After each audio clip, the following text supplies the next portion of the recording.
Selamat pagi, saya Reza. Ini adalah video pertama yang akan saya buat. Hari ini saya akan membuat video di mana bertemakan mengenai ada tipikal 4 orang, ya. Jadi di dalam dunia ini ada 4 tipikal orang, dan kita akan coba bahas satu persatu setelah sekarang ini. Baiklah, sekarang kita kembali lagi. Saya akan cerita, akan share kepada Anda apa saja sih sebenarnya 4 tipikal orang itu. Baiklah teman-teman, yang kita butuhkan untuk melihat tipikal atau kita bilang skill dari model ini adalah untuk melakukan coaching. Maka kita sebut skill atau keempat tipe ini adalah conscious skill model. Jadi apa saja conscious skill model itu? Yang pertama adalah unconscious incompetent. Ini bisa kita consider adalah orang-orang yang pertama kali memulai hal baru. Contohnya, kita melihat bahwa menyetir mobil itu gampang. Karena pada awalnya kita tidak pernah tahu bagaimana menyetir mobil. Tapi setelah kita mencoba, ternyata adalah hal yang susah. Artinya di sini kita tidak menyadari bahwa kita tidak punya kompetensi sama sekali.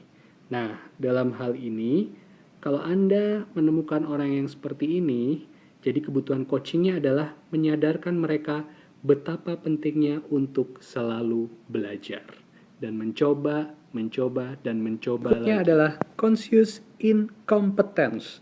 Ini adalah step kedua setelah yang pertama kita sadar atau orang tersebut sadar bahwa sebenarnya dia tidak memiliki skill.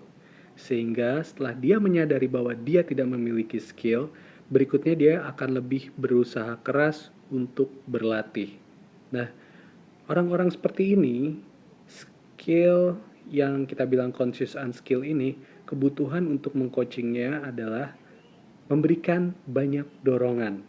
Dan yang pasti, apabila Anda seorang coach atau seorang pelatih, Anda benar-benar butuh kesabaran lebih dan lakukan yang terbaik untuk membantu mereka.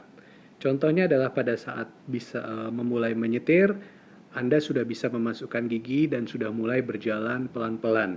Biasanya tingkat berhati-hatinya pun akan lebih besar. Fase berikutnya atau fase keempat ini kita bilang conscious competent.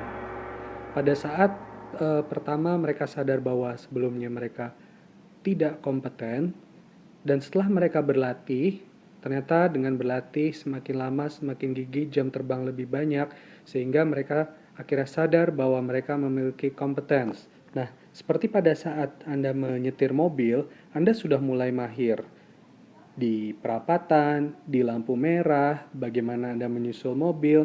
Artinya secara skill Anda sudah semakin kompetens. Nah, bagi orang-orang atau coach, kebutuhan coaching yang diperlukan oleh tipikal seperti orang ini adalah jaga agar mereka selalu fokus dengan pekerjaan dan kinerja yang bagus. Usahakan selalu untuk dapat memberikan kesempatan bagi pengembangan skill mereka. Jadi kalau misalnya nyetir mobilnya biasa di jalan yang sepi, sekarang sudah bisa untuk berjalan di jalan tol. Dan yang terakhir, di phase terakhir adalah unconscious competence. Hal ini artinya sudah di luar sadar secara kompetensi. Jadi contohnya mungkin seperti Anda lihat, kita dan semua pada saat mengendarai mobil, udah seperti badan kita. Kita sudah benar-benar tidak sadar bahwa kita ini sebenarnya sudah sangat kompeten. Jadi sudah mendarah daging dan sudah berjalan dengan apa adanya. Nah, pada saat di pekerjaan atau pada saat Anda bertemu dengan orang seperti ini, coaching yang dapat kita lakukan adalah kita harus membuat mereka agar jangan cepat puas dengan pencapaian mereka. Selalu cari kesempatan untuk mengasah skill mereka serta memberi kesempatan bagi mereka untuk melakukan sharing skill. Intinya adalah pada saat kita menemukan orang yang berprestasi, bila pada suatu saat kita menjadi leader, yang harus kita lakukan adalah memberikan challenge kepada yang bersangkutan. Buatlah suatu pengertian kepada mereka bahwa di atas langit masih ada langit dan kesempatan itu selalu ada buat mereka. Baiklah teman-teman, itu adalah salah satu kebutuhan coaching dengan melihat 4 tipikal dari orang. Terima kasih, semoga short movie ini bisa membawa sedikit ilmu buat kita semua. Terima kasih, selamat pagi, sukses selalu.